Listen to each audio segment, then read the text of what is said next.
jedzení na stôl. Ale museli ho najprv ponúkať. A to aj víckrát. Prvýkrát to bylo na špás. Druhýkrát na mores, lebo sa to patrilo. A tretíkrát to už mysleli vážne. Zeberte si, ponúknite sa, pošmáknite si. A až vtedy ste mohli ponúkané jedzení jesť. Raz musela ísť tetka Mári niečo vybaviť do Malacek. A keď sa vybavujú veci po úradoch, zeci zavadzajú. Tak tetka Mári dala malého Lojska aj z rúžu na varung. Teta Mila byla šporovlivá a starostlivá, tak si mohli dopriť teplovej tašky s javúčkama.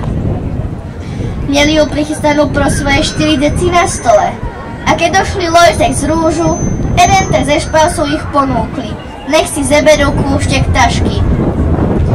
Rúža vás to do huby nevzala a na tašku nemohnula nosem. No ale milý Lojzíček si zebral hneď 2 kúšky. A to nemiel robiť. Keď došla tetka Mári, že pôjdu domu, teta Mila sa do nich ešte medzi dvérama odsapila. No si predstav, Mári, co ten tvoj pachulek vyvedel. Ja si mi ponúkla takže ze špásu a teplovej tašky a tvoj milý Lojzíček si zebral hneď 2 kúšky. Jak si vychovala tací, keď nevedela, co sa patrí? Tetka Mári Enem kúkala a nevedela, co povedať. Tak z ní vyšlo Enem. A co, chucila mu? To stríček Macej s tecínku Rózku byli inačí nátury. Tí vedeli, co sa patrí. Raz byli pozvaní na svadbu do Lábu.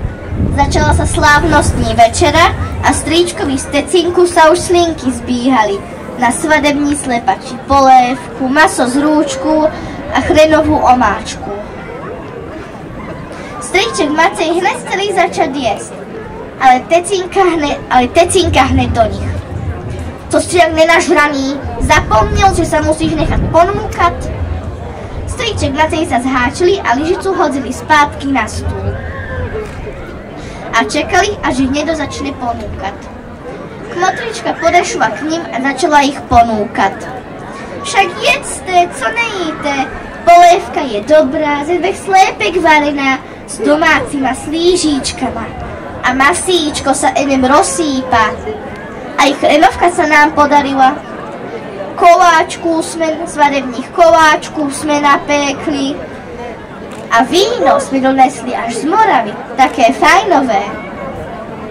Stríček Matej si už chceli nabrať, ale tecínka znova do nich drkajú. Kmotrička ponúkli iba na špás. No ale milá kmotrička už vícej neponúkala. Biehala okolo ostatných svadebčanů a na stríčka z tecínku si už ani nespomenula. Tak sa stalo, že stríček Macej z tecínku Rózku ostali celý večer hladný a smiadný. Prešiel týdeň od svadby a stríc Macej stretne stríca Štefana. A Štefan hneď do neho. No povedaj, Maceju, jak bylo na svadbě, jak ste sa měli? No mluv už. Stríček Macej si enem ťažko pozdechel. Všetkého bylo dosť. Jedenia, pizza, koláčku, až sa stole prehýbali, ale domů sme došli hladní a smiadní, jak ťavy na púšti. Stríč Štefan nechápal, jak môže niekto dojít ze svadby hladný a smiadný. Stríc Macej enem ťažko pozdechel a potichu zaklali. Co keď neměl to ponúkať? A ja somár starý, hned jak sme došli nad ránem domů, hladný jak vlk, pustil som sa z veľkú chucu do škvárku.